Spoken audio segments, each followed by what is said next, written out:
الاشياء العادي يا مسيان. حسنين بيه، الانسه قشطه فسخت خطوبتنا، مع اني خلاص حتى عياده تكسب يوميا 4-5 جنيه. يا سلام، 4-5 جنيه حته واحده؟ ايوه، ده شيء جميل جدا. 5 جنيه يعني $20. وانت بقى اسمك الكامل ايه؟ جميز. جميز دولار. دولار؟ لقب عيلتك دولار؟ لا، ده لقب ماهيتي. انا باخد $1 في اليوم، ريال. عندك دولارات؟ شور. انا علشان خاطرك ممكن اغير لك الدولارات بفلوس مصر من هنا بسعر احسن من البنك، بس مش لازم حد يعرف عشان دي ممنوع. بعدين سمرة كلبوش. شوف اذا كانوا اصحابك كمان عايزين. جنيه مصري كام دولار؟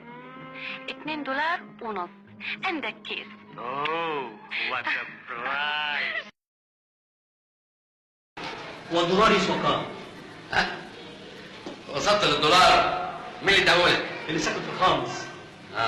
والله ده احنا بنطقنا قوي. الدولار دلوقتي يجيب فوق ال 190. يا بول.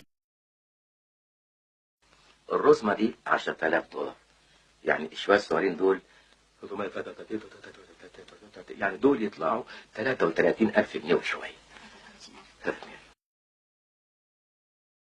ودلوقتي وصلنا لآخر سؤال. السؤال قيمته $10,000 والدولار ب4 جنيه، يعني 40,000 جنيه.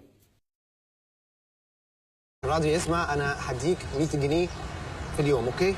هتخليهم $50. طيب اوكي، ما هو دولار ب2 في 50 يعني 100 جنيه، اوكي؟ الدولار ب5.5. ايه مان، ده عيني جدا.